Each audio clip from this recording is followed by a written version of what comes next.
And we are on. All right, guys, everybody, we are here for our Monday night coaching education. We have Mikey Varas from FC Dallas with us tonight, along with the rest of our San Juan staff and some special guests, including Matt McDougall screaming children that I'm muting. Seriously. So we'll get rolling here in just a minute. Mikey hopefully Mikey, you can introduce yourself and give a background. He worked, I met Mikey when we worked at the Republic for a year. He literally carried me since I had 2 back surgeries during that time. And I took a lot away from my time with him. So the format for tonight will be Mikey will present to us. He's got a couple videos that he's going to roll through, and we'll put those up, and then there'll be some questions and answers, and keep it somewhere around an hour. We want to be respectful of his time. If you can make sure you keep yourself muted if you're not talking, that way we don't have any potential interruptions. So Mikey, go for it, dude. Thanks for coming. Appreciate you. Yeah, awesome. Thanks, guys. Let me tell you, carrying Bernard is not an easy task. I'm surprised I didn't throw out my own back in the process. But no, as Matt said, we worked together at Republic, and I'm really created a great friendship from there. And I'm really impressed with him and Zeka in terms of leadership that they're taking, not only within your guys' club, but within all of NorCal and inviting other coaches. And I'm just really thankful that I'm a part of this, and I hope you guys get something out of it. So I'm gonna share my screen right now. We're gonna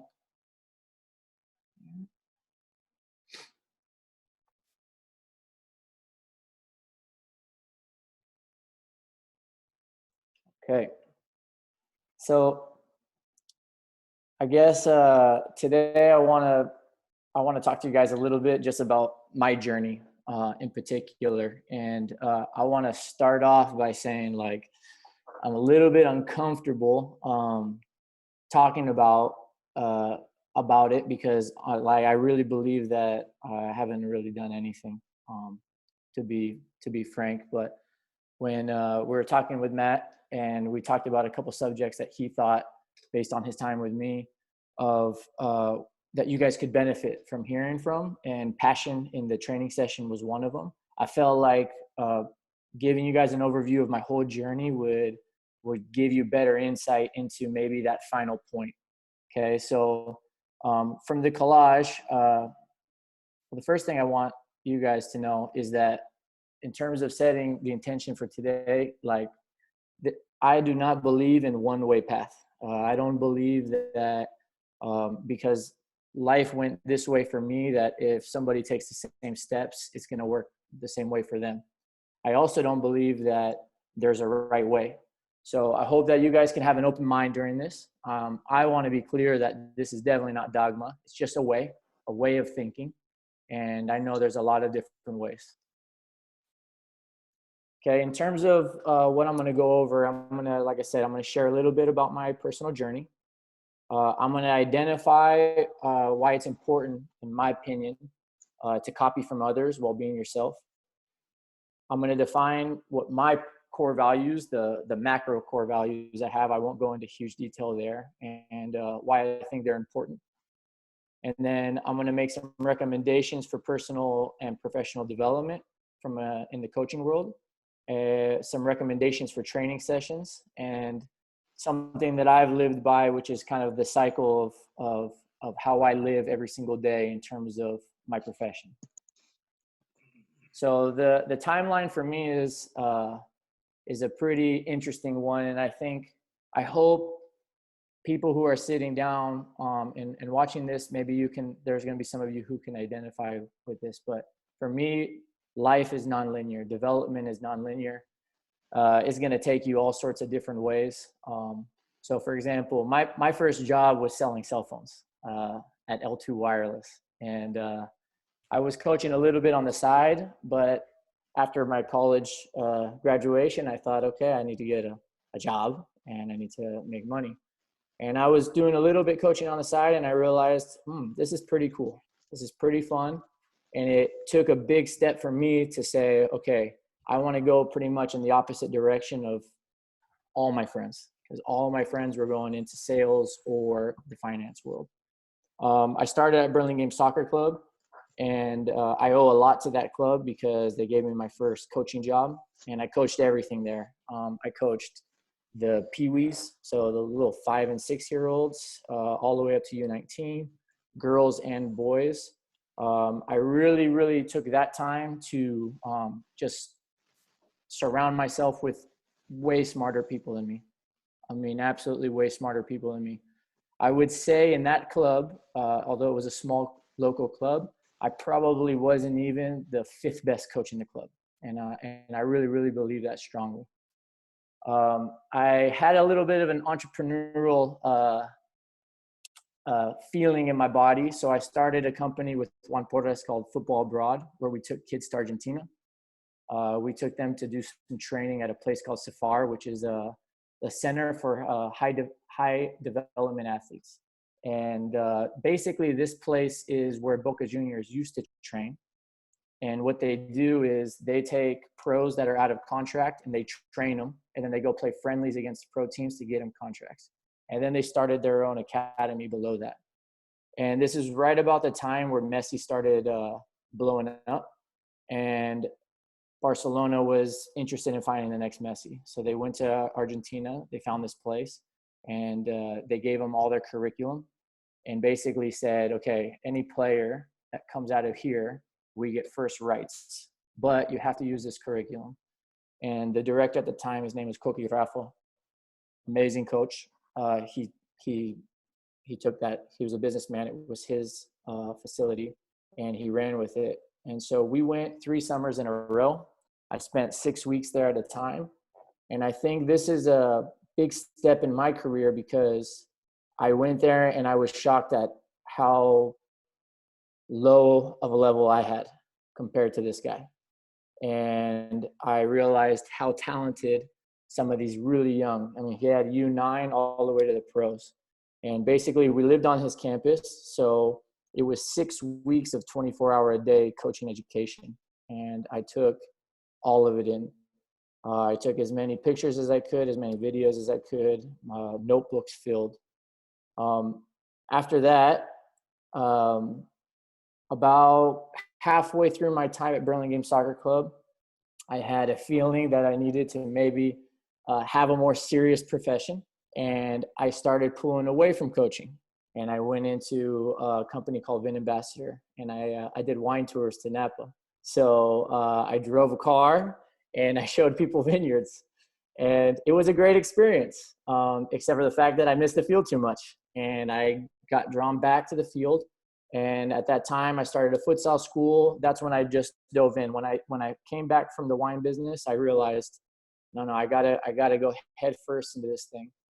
And I started a futsal program. I started trying to work with anything NorCal would do, because I think it's such an amazing organization. I started volunteering at a community college, and I pretty much dove into it.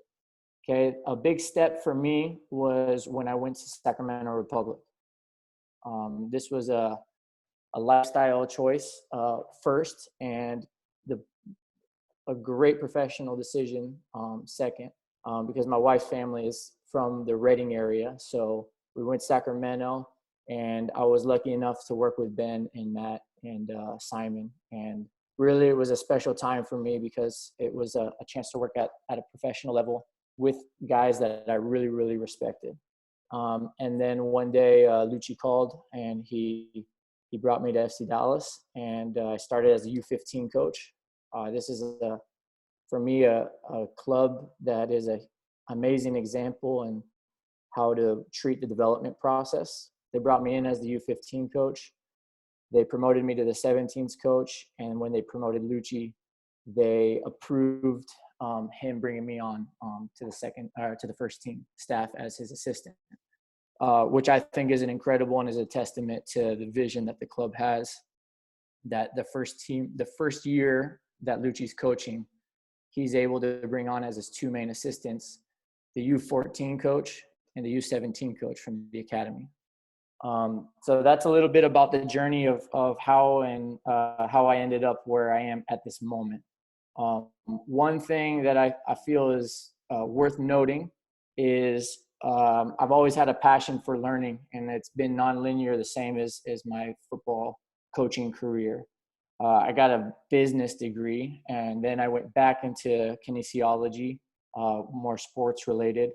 I got a yoga certification at a certain point, and I did the entry level Court of Master Sommeliers certificate, which is like, if anybody remembers the old F license, or A, B, C, D, E, F, yeah, the F license, where you go for the weekend and pretty much they make you pass. It's one of those. But I did all the courses I could in terms of the NSCAA, the Soccer Federation, the U.S. Soccer Federation, every NorCal course possible. I was a junkie for those things, and again, that's why I have so much respect. I haven't seen anything like NorCal anywhere else in the country, and how much support they provide in terms of if you want to get better at coaching. I started reading, traveling a lot. Traveling was a big thing for me. The Positive Coaching Alliance was a big influence on me. And right now, I don't know if it's just self-punishment or what, but because we have the deal with SNHU through MLS, I've decided to try to get a degree in economics. We'll see how that goes. It's been a struggle so far. So next thing we'll do is just a couple recommendations. Okay. So from my experience, and I haven't been able to live all these perfectly, but in hindsight, I'm able to see when things went good for me and when they didn't go good for me. And one thing is to be yourself. Don't ever not be yourself, but don't be afraid to copy. I think that a lot of times coaches want to guard their egos, because we all have ego, and we all feel like we don't want to be seen as someone who's less. But sometimes the best thing you can do to get to the next level is to just copy what the better coach is doing. And again, that's something that I lived by. And I could rattle off 7, 8 names that I know are still probably better coaches than me, working either at pro academies or at amateur academies, that I started off just doing exactly what they did. And so my motto kind of became, okay, recognize who's really good and try to do what they do as much as possible. And then as time goes on, then try to make things your own. Don't need to be original from day one, at least is my motto. Developing core values for me. Okay, second thing that all coaches that are on this journey should do. Okay, this is basically your compass.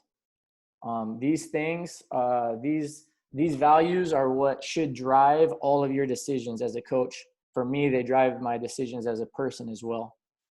So for example, when I was deciding whether or not to come to FC Dallas, all of these things played into the equation. I have this little diagram, and I took away the ones in red. Those are all like little more detailed ones that I just didn't want the message to get lost, because it's not really important what's on the screen right now. What's important, in my opinion, is that we think about this as coaches, and we think, okay, what are 2, 3, or 4 things that we hold dearest to us? And those are the big messages we can get across to our players every single day. And maybe one day they'll either start to have their own core values, or they'll take some of these things with them, and I can have an impact on this player for years and years and years beyond the field. As you can see, mine are: number 1 is to be a good person. It's showing respect. It's having humility. It's making sure that you help people who need help. Basically, it's do unto others as you would want to be done unto you. It's the golden rule, right? The second one for me is to always maximize intensity to improve. Okay, maximize your intensity to improve, and be honest with yourself. If you're going to maximize your intensity to improve, you have to be very honest with yourself when you reflect on things. when you look back at your actions. And then the third thing for me is to embrace competition. I think that competition is what drives greatness. It's what drives everything that's amazing. So I know I'm not gonna be a failure if I lose the game. You know, if I lose a game, if I lose a promotion, if I lose a job interview. I mean, I went to 3 before I went to Sacramento, to let you guys know how crazy life is. I was a finalist in 3 community college positions because I thought that's a good career path. It's steady. I get to teach classes. I get to have an impact on a wide range of people. And I got denied. I lost 3 times basically. And I'm not gonna lie, the one job that was in Sacramento was close to where my wife's family was.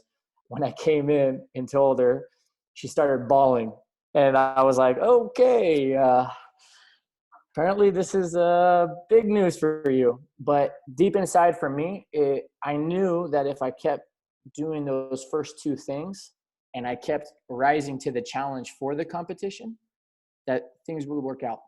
Wherever I needed to be is where I was going to end up. And believe me, I still believe that now. And and I know for sure that I'm going to work in the youth again, because I just know it. I know it. I feel it in my heart that if I keep being a good person, I always maximize my effort to improve, and that I'm willing to embrace competition. I don't run away from it, that good things will happen in the long run. Oh, sorry guys. Yep. Okay. So the third thing is huge thing for me, huge thing is plan for your professional development. Frankly, the responsibility is ours. It's ours. It's yours. It's no one else's. And I think it's amazing what San Juan is doing right now. It's a testament to the leadership. But at the end of the day, any opportunities they give you, you have to do more than that. If you really want to dive deep into this profession. So a few things that I do. One thing is continuous self-assessment. I really believe in reflection. I believe in it wholeheartedly. I believe that you should reflect on your last session, the last game. You should reflect on how your pregame talks were. You should reflect as a staff. When a parent calls and complains, no matter how unfounded you think it is, you need to take a deep breath, step back, and you need to reflect. Because some of my toughest conversations that I've had with parents where my ego got singed and I felt there were moments where it was a little bit picky, were some of my biggest learning moments. Because there's a reason that they're calling and talking to me most of the time. It's very far and few between when something is completely 100% unfounded. So I'm a big firm believer that if we dig deep and we reflect deeply, we'll find even grains. Sometimes we'll find big boulders, but sometimes we'll find little grains of truth that will help us. And that's not easy. Another thing I believe in is doing a strength assessment. While you do a strengths assessment, you need to also think about the things you need to improve in or your weaknesses. But it's really important to know what you're good at. Okay, as a coach, it's really important. Whether that's a specific age group, a gender, maybe a physical component, a specialized type of trainer, or maybe one of your strengths is leadership, or maybe one of your strengths is that you like everything. Okay, that's been one of my strengths, is I am curious about everything. So typically I'll get bored if I get stuck in the same exact position for too long. I want to go learn and challenge myself somewhere else. So knowing your strengths are important. And as I said, knowing your weaknesses are important. Because although I believe strongly in strength-based training and strength-based kind of vision, I also believe that your weaknesses can improve. And I believe that a lot of our weaknesses are potential strengths. We just don't know it yet. And all it takes is you kind of scratching the surface, trying to see if you can get interested in those subjects. And then you'll find out, because if you get a passion for it, trust me, you will improve. The third thing is that I like is goal setting, and I have there goal setting, goal achieving. I focus, when I talk with youth players, I focus a lot on the short-term process-oriented goals. So we don't get too much into the long-term goals. That's kind of the beginning stage. Tell me your dream. Tell me a few kind of layered dreams, so that you have a ladder to get there. And then the rest of it is, what can I do on a weekly or daily basis that's completely measurable, that I know will at least kind of get me in the right direction. And those are those process-oriented goals that are massive for me.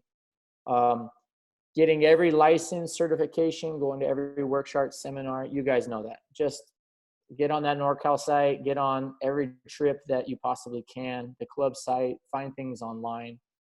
Reading and research, Matt and I, we would joke a lot about the rabbit hole, but diving into the rabbit hole is, you have to be careful, because sometimes you can get a little obsessed, and then you get lost in there. But it's a good place to go every once in a while. One thing I think that we need to do a lot of is study the game. So watching the game with an analytic view, a coach's view. What is that team doing right now? Okay, because we can watch it as a fan, and sometimes we need to do that. Trust me, when Chile was winning the Copa Americas, I was 100% fan.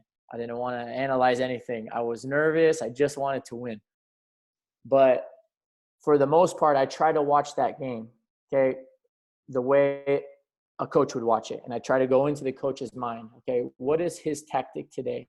What is his overall game model? Has his system changed as the game has gone on? How is his goalkeeper positioned in certain things? And, believe it or not, when I got here, I had already a clip library. And I'm embarrassed to say it, but they were all clips from my TV that I took with my iPhone, So Lucci kind of laughed at me first few. He's like, "Oh man, I love your clips, but man, why you have them on your app?" I said, this is the way. I watch Champions League. I see something. I rewind it. I take a video on my phone. My friends send me videos sometimes. I send them videos sometimes. And that's when he introduced me to Y Scout, which at the professional level, you get programs that help you find those things. But for me, it doesn't matter. Last year, I had clips that were old clips, and I didn't want to go searching through Y Scout, and I used them. They were from my phone, and they were great clips. And the professional players, they liked them. And whatever you have to do. And then the last one for me is huge, kind of going back to my first point, which is mentorship. Find people that you admire, and don't be afraid to steal from them, steal ideas from them. One guy that there's so many. I'm not even going to name one guy because there's just too many. But there's plenty of guys that I would go watch their sessions after my sessions, for example. And I would write down his exercises, and I would do those exercises the next day. And it's as simple as that. And I've thanked all of these people multiple times for the development that they helped me with, and they continue to help me with. And then my last point on this is I didn't want to get too much into detail on each one. It's just more of an overall point of making sure that you take this responsibility on, but also to manage it little by little. All of these things don't have to happen tomorrow. Right now we're living through unprecedented times. There's people, I'm sure everybody's stressed right now. People who have kids, you have a bigger responsibility than people that are at home that don't have kids. You guys are doing homeschooling. You guys are taking care of them. Life is going to throw wrenches in your pattern. But if you can plan at least a little of it at a time, for example, goal setting helps a lot. For example, let's say this next week, I'm going to sit down for 1 hour, even if it's only 15 minutes for 4 different days. And I'm going to watch some YouTube clips, or I'm going to get on Y Scout if I have it, or I'm going to read a book, and just take it little step at a time and let it build. Don't get overwhelmed with trying to do too much too fast. Okay, and then the main topic for today was passion in your sessions. For me, this is crucial. The session has so many components. So the first thing I want to do is apologize for only talking about one component. Okay, and I know there's so many details that we should talk about, but we need many more courses, and maybe we can have other ones. But specifically talking about passion and energy, something I call it fire. It's really important in my opinion for a coach. So what I mean by that is the coach is a motivating factor in the training. One thing I've noticed is you can take the same exercise and have two people run it, okay? And the exercise could be very, very seem boring, or the exercise can seem amazing.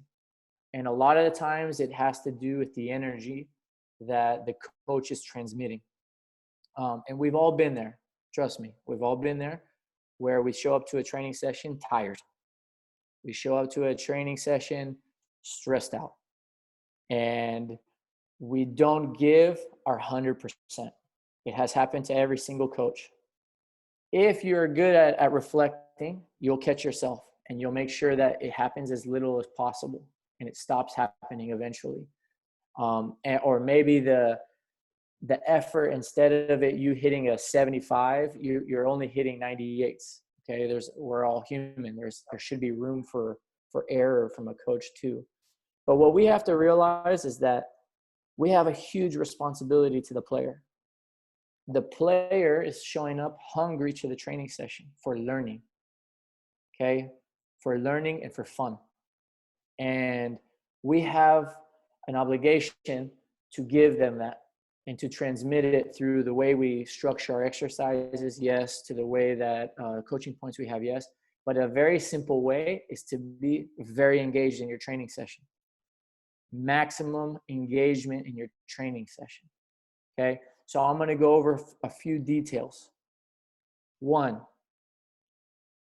I want to differentiate between the different levels depending on the exercise. So for example, if you have a brand new exercise, okay, you're not going to be going too crazy in terms of trying to ramp up their speed and their energy, because the player needs a little bit of space.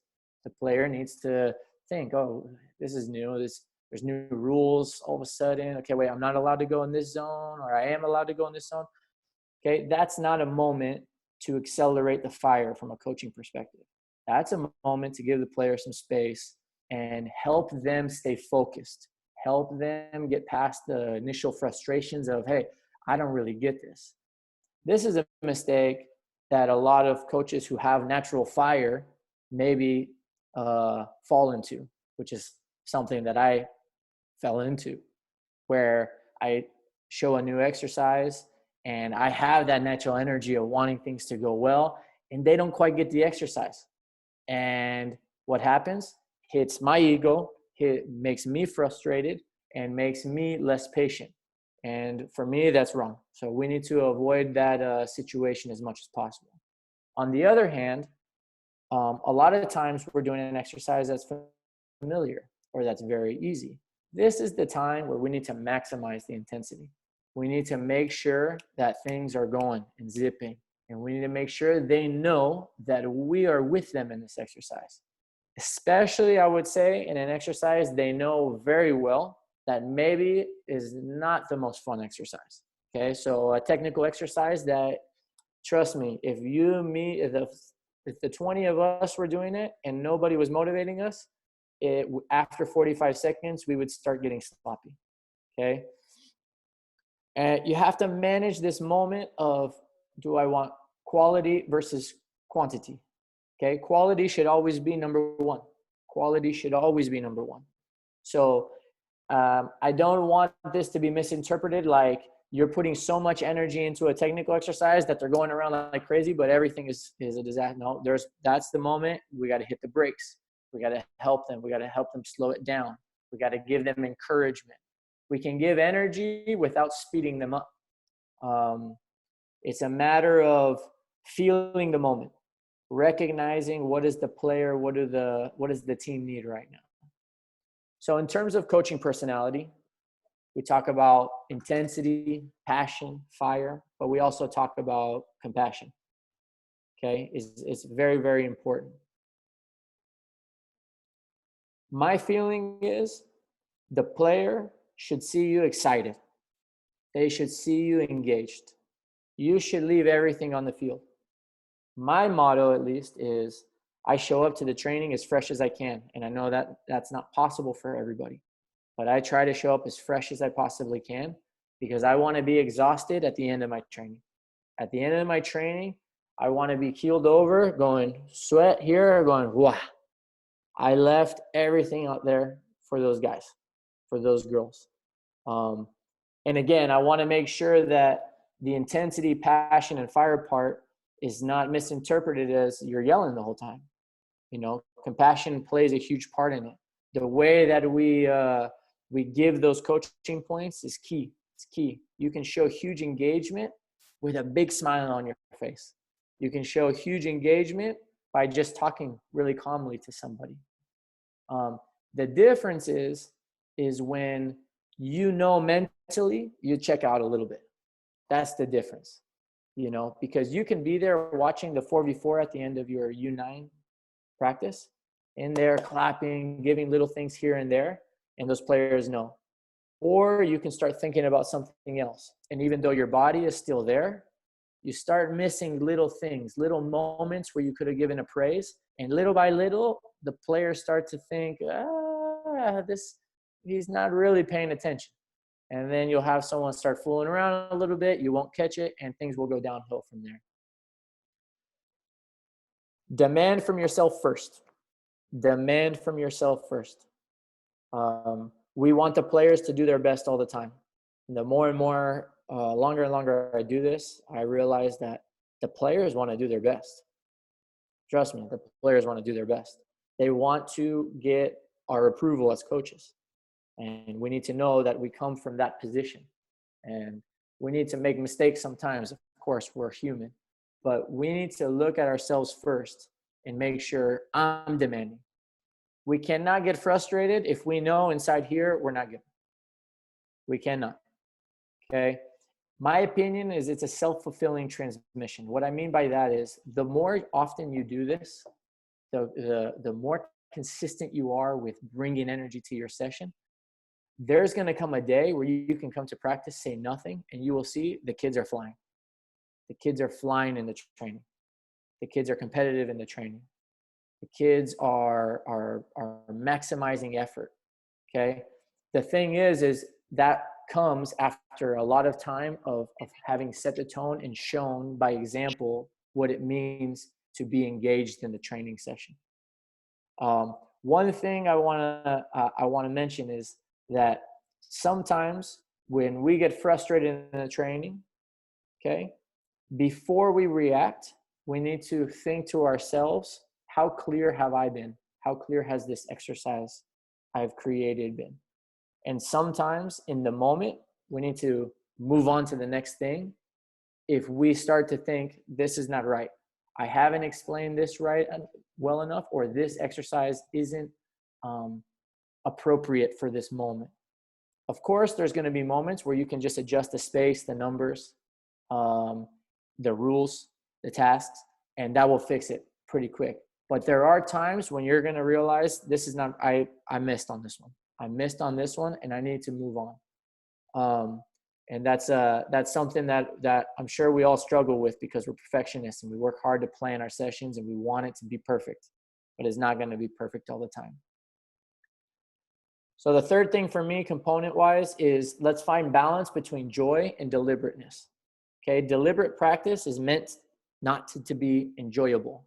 Okay, I think that's for me a little bit of a myth, but that's the definition. It's repetition of highly focused training that's not meant for pure enjoyment. It's meant for getting better at something. Enjoy. We have to remember that this is a game. All of us played this game because we loved it. If we're doing a staff game, trust me, we're having fun. Okay, so We need to know when we need to demand, when we need to be strong and say, this is not good enough, and be firm. And we need to know when we need to show compassion and we need to put our arm around a player or put our arm around the group or apologize to the group or tell them, it's okay, guys. You're not there yet. We can get there. We just need to keep working. And this is the art for me. This is not the science. You can be the best tactician. You can be the best at planning a session. But if you don't know how to ride that line between I'm going to be strong right now or I need to be focused more on joy and compassion right now, it's going to be hard for you to connect with players long term. So the idea is, does the group need a joke right now, or does the group need to be more serious right now? And you're going to find through trial and error.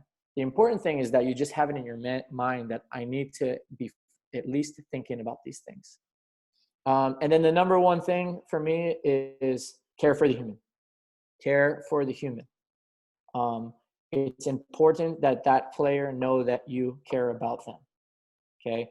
There are players that I've coached in the past, 100%. I don't know them by name, but I guarantee you there's a player out there that maybe I was too hard on, for sure. Reflect, be better. Reflect, be better. And make sure that we're always thinking about the human being. The human being, especially the younger player that we work with. We need to take care of this person. This is a future member of society that we want to grow them into an amazing person, and we want to be a little bit of a piece of that. And at the same time, we want to create the optimal environment for learning. So we want them to come because they get better. Okay, so we can care about the human and they don't get any better. Trust me, we're not doing our job. Or we can make players way better, but we can be perceived as sometimes not caring enough about them. This is a problem also. I know everybody has the intention of caring about the individual, but sometimes we get too excited about coaching and about demanding and about getting them to the next step that we forget that we need to take care of that part also. And then my last point here is to always adapt.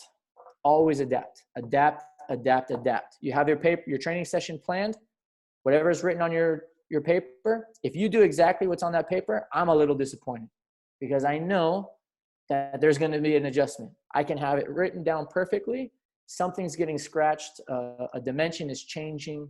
A coaching point is slightly changing. The numbers are changing.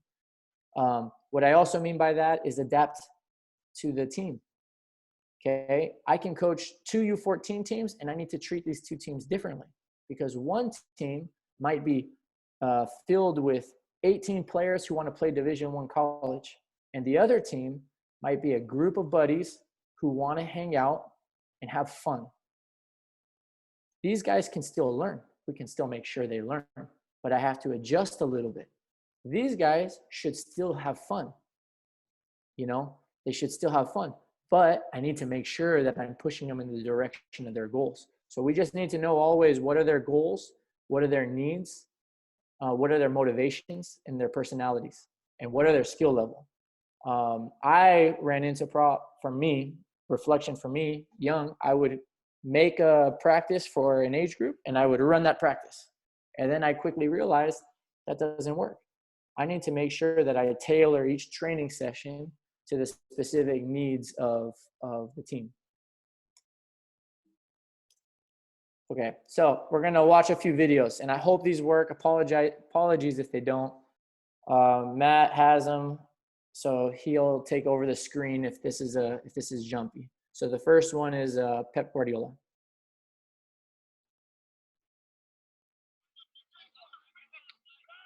Do you hear that, Matt? You can hear it?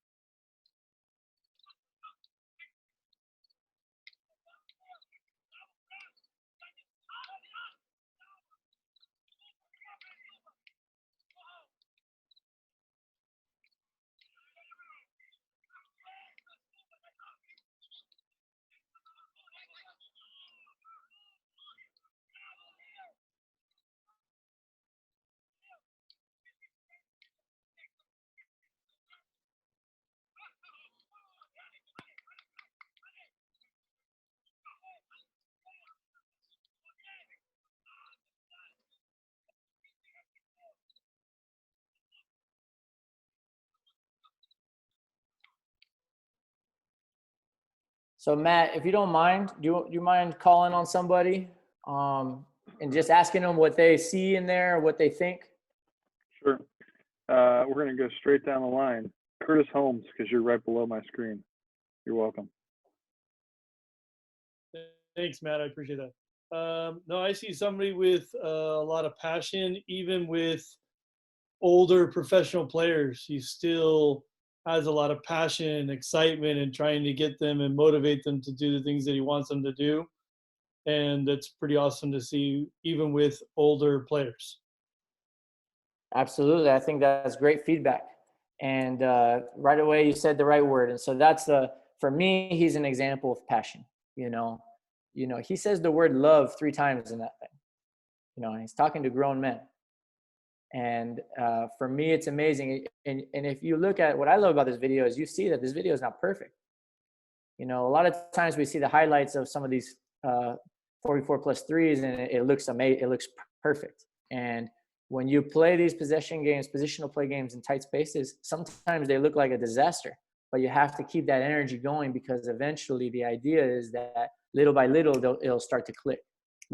And when something happens good, you need to pounce on that. I think that we're so quick sometimes when something is not good, we're very good at being like, hey, whoop, freeze, we need to improve this because A, B, and C. But when we see something amazing, we cannot be afraid to shout out, yes, yes, big time, whatever it is that comes in your vocabulary. Thank you, Chris. Let's see here. Hey, Mikey, see if you can turn the volume up on that because it was a little bit low. I don't know if you can you do it on the. He's on the earpiece, so he has to pull the earpiece out. Pull the earpiece? Yeah. Yeah, maybe. Okay.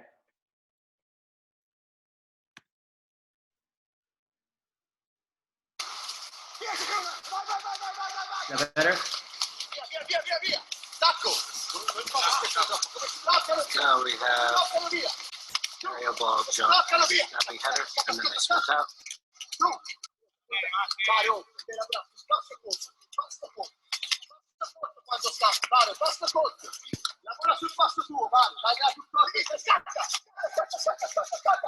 Here we have freeze on the outside, purple on the inside. Game situation, high intensity in 30-second intervals, and they'll switch. Notice that each player gets 2 headers alternating side and sprinting out, getting a little bit of footwork in between each header. Up, up, up, up. All right, go ahead, Matt. Call out the next one. Sorry. Nate Gargiulo. I already unmuted you, so go ahead. I just hear for me, like just the passion of the coach there, and you can see that the players are in rhythm with his passion. I mean, it seems like the speed of play. I mean, I've seen drills like that before where players go through the motions, and it seems like they're really feeding off his energy and really trying to work and perform for their coach. I agree. Good to see you, by the way, Nate. It's good to see you. Yes, I think you're absolutely right. That could be a boring exercise. Yeah. Trust me. Boring. And of course, that's Fiorentina. Those are motivated players. But we can find ways with our energy to get people excited. And he's not screaming at them like in a mean way. You can see he's got that strong voice, but he's motivating them. I think they're feeding off his energy, I think is exactly right. All right, and we'll go to the third one.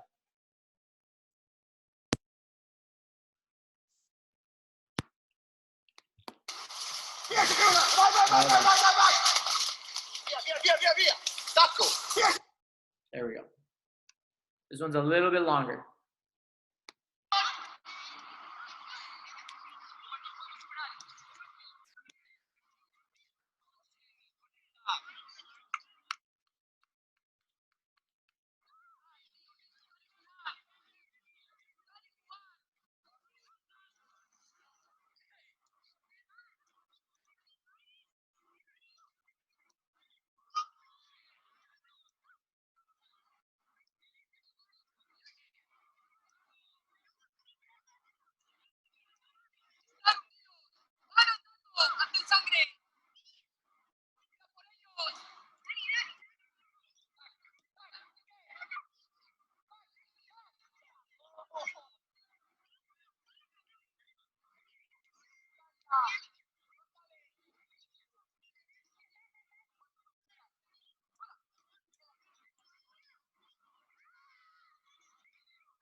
All right, Maddie, why don't you give us another one? Let's go. I don't want to go straight down the line. Let's go Ron Shackelford. You're muted, Ronnie. I couldn't hear a lot of what the coach was saying, but I think what like Ben Zimmer said the other night about creating an environment where the kids want to learn. So super fast paced. I know I have 14 and 15-year-old kids who play in these type of games. We're super fast, a lot of action. They want to be there. So you're already getting out of the kids kind of what you want in terms of the energy. So whatever he's doing, I saw him grab one of the boys. I think because their energy's already up, they're super engaged, and he just is able to go over there and kind of say a couple of motivating things, but not break down the rhythm of the session. So that's kind of what I got out of it. Yeah, and I apologize if it's not loud enough. This one's he's a little further away. I took this one this is at Espanol. Benjamin, I went with Benjamin in NorCal. And what I love about this guy is that first, he's not as vocal as the other two clips, but you can see he's inside the training with them. The players can feel that he's with them. There's multiple times when he does a loud clap. Boom, that's engagement. There's a few bravos there. Amazing. All of his coaching points are little bursts. To play where? He says to play where 3 different times. To play where? To play where? He says go after them. Basically, go press, go after them. And then what you guys saw was there was a contact. He stopped it for a split second. He asked the player, and I can't catch exactly what he asked him, but he asked the player what he saw, I think, or where. The player answers, and he goes and gives him a big hug. And he's showing the group this was a behavior or a thought process that I as your coach value, okay? And the players are seeing that our coach cares about us. He wants us to get better. And even if we make a mistake, he likes us, he cares about us, and he reinforces when we do good things. At the same time, he'll correct. So that was the idea of showing you guys those, just to give you some examples, because I know it's kind of easy. It's easy to talk and have the message not be super clear. I wanted it to be clear that it's not just yelling. It's not always just corrections. It's an energy that you can bring. My last point on this is to not sell smoke. It's a really important point for me. Energy should not be the one thing you do as a coach. There's so many more important things. You know, how you plan your session, what Ron just said, that Benji said, making sure you plan exercises that kids want to participate in. Take the time to do all of those details and then bring energy with you, right? If you just bring energy because I want, all the parents around the field to see that I'm working really well, then again, you're letting down the players. And the player is the most important person in this whole thing. Last slide. This is kind of something that I put together about a year ago, but I put it together because it's something that I do. And I realized that I got into this pattern of doing this, and I found that it's helped me improve at least. And first thing to do is to plan, and then you implement, you do what you planned, okay? Then you reflect and evaluate yourself, and you adjust your plan. And if you keep doing that over and over again, you're going to move in the right direction as a coach, as a brother, as a sister, as a father, as a mother, as in anything in life, my opinion is. So although it's very simple and self-explanatory, I thought it was worth sharing just because I really live by it, and it's helped me a lot. So I guess, Matt, the only thing to do is if there's any questions, I would love to take. It could be about anything, really. Why don't you stop sharing your screen, and then we can have everybody, we can see everybody again. Perfect. There we go. Yep. Guys, you got a question? feel free to throw it out there. Hey, Mikey, Zeka here. So talk a little bit about, obviously, your passion for learning. You know what I mean? Because I few times that I met you and I spent some time in Spain with you on that trip, you know, that was something that really was super impressive, I think, watching you, you know. But can you talk a little bit what that passion comes from, of the learning kind of desire that you have? Yeah, I mean, I think that as a young kid, I just wanted to play football. Pretty much I played a lot of different sports, but I was pretty single-minded in trying to play football. I did okay in school. I think I was a typical student who just did enough to get by. Went to college, and same thing, until I got like my first C, and I was like, oh, okay. I looked at it as a competition, and I tried really hard the next semester. And I almost got straight A's because I was like, I want to prove to myself I can do this. And I think that was kind of the spark for me, where I just realized, oh, wow, I learned a ton, and I actually liked what I learned. And that was kind of the first step. And then, of course, when you love something, and I love football so much, it's so easy to learn, you know, because if you love something, you'll be willing to watch it, talk about it, hear about it, read about it all day, and it doesn't feel like a job. It doesn't feel like any effort. I mean, trust me, this economics course I'm doing, it seems like work. I'm like, oh my goodness, I got to turn this in. But coming and talking to you guys, and I'm going to learn a ton just from this. Doing a Zoom call with 28 coaches that, you know, a lot of you I haven't met before. This I could do all day, every day. Talking tactics, talking about pedagogy. So I think it's just the main thing, Zeka, I would say is to challenge yourself, but it's to passion. It's if you love it, you will dive into it deeper. Any recommendation on books? Do you read a lot? Any Yes, good books out there, your favorite? Yeah. So if you want to get a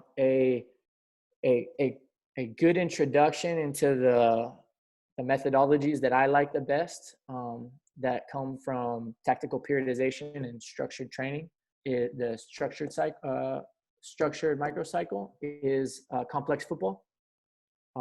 So complex football is an amazing book that will open your mind big time in terms of methodologies. In terms of leadership, The Power of Habit, that was a big book for me in terms of just seeing how I could structure my life to make self-improvements. In terms of teaching kids and thinking about developing other people, Mindset was a great book, and it's a short one, but it's an amazing book. It's a book that I think is incredible. And then I'll start with how about we go with those three first? Hey, Zach, a quick comment. I don't know if you've read this book, Mikey. This is Phil, but you can see it. You know this book? No. It's called Soccer in Sun and Shadow, written by Eduardo Galeano. I love it. He's a Uruguayan. If you read this book, this will be your favorite soccer book. This is all about passion. He's a world famous author. Okay. But he loves football. Love it. I'm gonna read it. One chapter is about the ball, and one chapter is about, you know, a left-footed player. One chapter is about a referee, and one chapter is about a stadium. No, I'll read it for sure. Thanks, Phil. I appreciate it, man. Good seeing you. What was it called again? It's called Soccer in Sun and Shadow by Eduardo Galeano. Appreciate it. Read it in Spanish or English or both. Love it. Hey, Mikey, I have a question for you. What's been your biggest adjustment jumping into dealing with professional players? So I think the biggest thing was just the daily interaction in the locker room, in mainly off the field, daily interaction with a group of adult men, because the psychology behind I mean, I know I'm a pain in the butt, for example. Like, you know what I mean? Like, we all have our own egos. We all have our own experiences, our own points of view. Typically, people who have been successful have strong points of view. So it was navigating that. And that's where I feel like I learned the most. You know, the first 2 weeks we did interviews with each player where we basically just talked to them about life, about their career up until then, where they wanted to go. And I learned a ton. And it was an eye-opening moment for me to sit there and, you know, have a player in front of me that, you know, grew up in Colombia, in a rough part, and he made it, and he's playing at a good level, and he even has ability to go play at a higher level. And I just thought to myself, okay, I'm going to be challenged here because I've always coached American kids, you know, so I'm going to really need to think and be really thoughtful about how I approach each one of these players to make sure that I connect with them. And I don't just think that my experience with every youth player I've had is going to be enough. And so I think managing a group of adults that's highly driven and have their own experiences is number one. That's number one. I think on the field for me, I felt pretty comfortable. I've always tried really hard to study, but if there was one part on the field is the middle third of the field for me at the pro level is a big difference, because from my experience at the youth level, at least, the middle third of the field is an area that gets passed pretty quickly. So especially the younger the age groups you work with, you're either in your buildup or you're scoring on someone. And typically if you have a dominant team or the team with the better players, you're going to spend more time high pressing, protecting yourself from a counterattack or attacking them. And at the pro level, things are just too even. You know, there's not a single team that you can ever just dominate. Every team is going to be able to push you back. And so getting a good grasp of that middle third so that you're not just playing in your build-up and in your back third, I think has been a massive step. And it's been something that I've taken a lot of time to make sure to study as many teams as I can around the world, the best teams in my opinion, to grab every detail possible, because the details are what matter. Thanks, dude. No problem. Who else?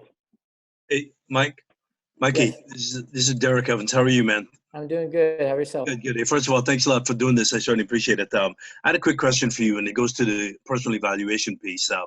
You know, in the business world, you're often asked to do what they call a SWOT analysis, right? Mm-hmm. Which represents your strengths, weakness, opportunity, threats, that sort of thing. How often would you look to do a personal evaluation from a coaching perspective, as far as you know, things that are working for you, that are outdated, that you can refine, that sort of thing? Mm-hmm. Well, I would say that on a day, like, okay, depends on the detail, right? So if I'm going to do a heavy audit of myself and how I've done, I'm typically going to do that. When I was in the youth level, I always had 2 breaks, right? It was like 2 seasons. I had that fall season, that spring season. So I would do it at the end of each one of those. Last year, I did it halfway through. I don't know how much I liked that. And then I did it at the end. That was really clear for me. I think from a club standpoint, it's important to get that from above also, at least once a year. That is really helpful, just to kind of help me direction where I'm going. But the simpler answer is every day on an informal level. And Matt can attest to this, but like every game, you know, right after training, hey, that wasn't very good, was it? Or what do you think about that? You know, and I think on an informal level as often as possible, because it's those little micro moments that I think are the most important, because at the end of the year, you're looking at really big picture things. You know, I lost more than I won, or I won more than I lost. You know, there were these many injuries. Okay, great. But on that daily basis, if you can chronicle kind of little evaluations every single day, you can look back and you can see a pattern. Because what I found is sometimes my results at the end of the season might skew my memory of the whole season before that. And so what I have on my periodization document, for example, is I have my session, kind of what I want to work on. And at the end, I have a little evaluation.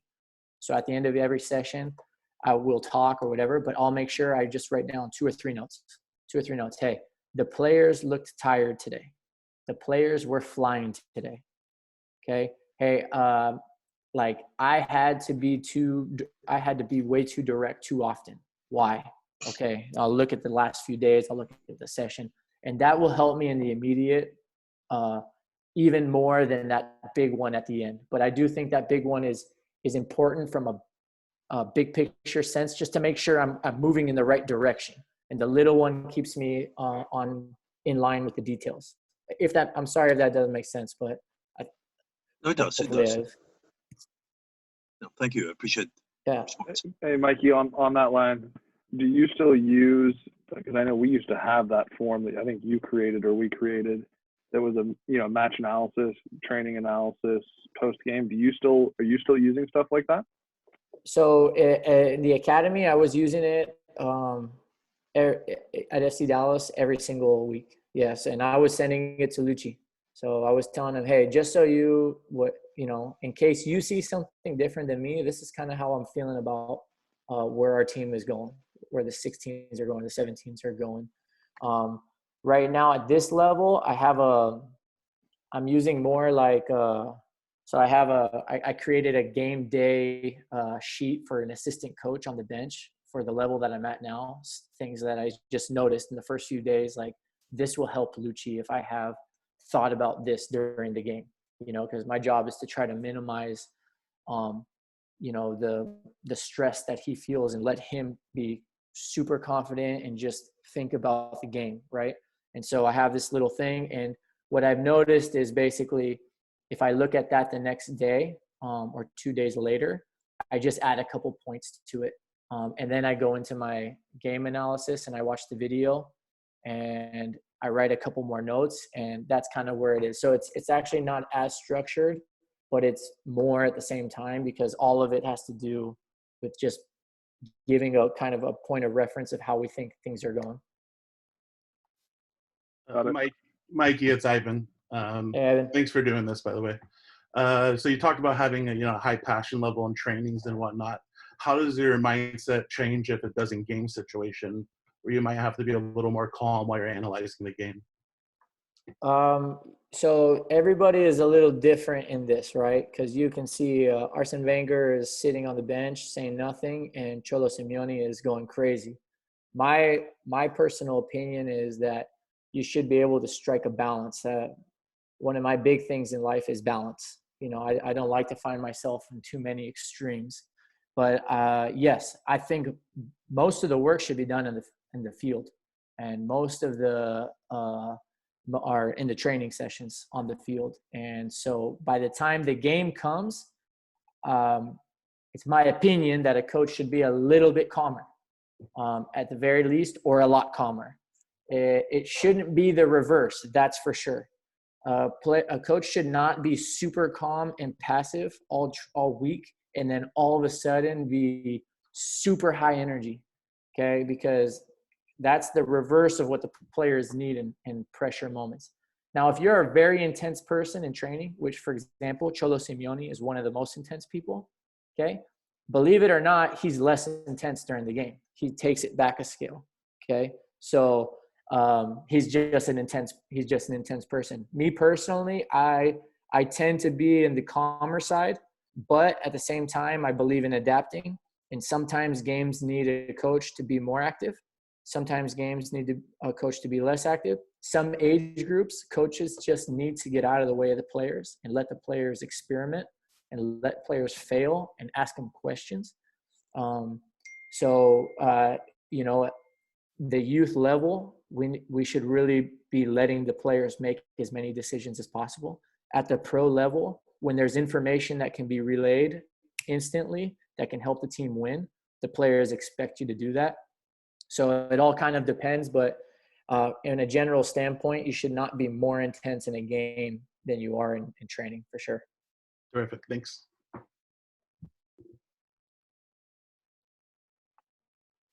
Anybody else? Bueller. All right. Well, if there's nobody else, Mikey, thank you, dude. You are very much appreciated. This has been great. I'm getting text messages from people, sidebar, that everybody really enjoyed it. I think it's helpful on a ton of different levels, and I've been writing notes over here on things that I'm going to take away from this for sure. So thank you for taking your time. I know it's 9:15 where you are. Thank Jess for letting us steal you for a little while. And your dog. Hey, because we asked, are you on social media? Are you on Twitter or anything? I know you're not a big social guy, but are you doing anything? No, I'm not, but I should probably be on Twitter. I've been told.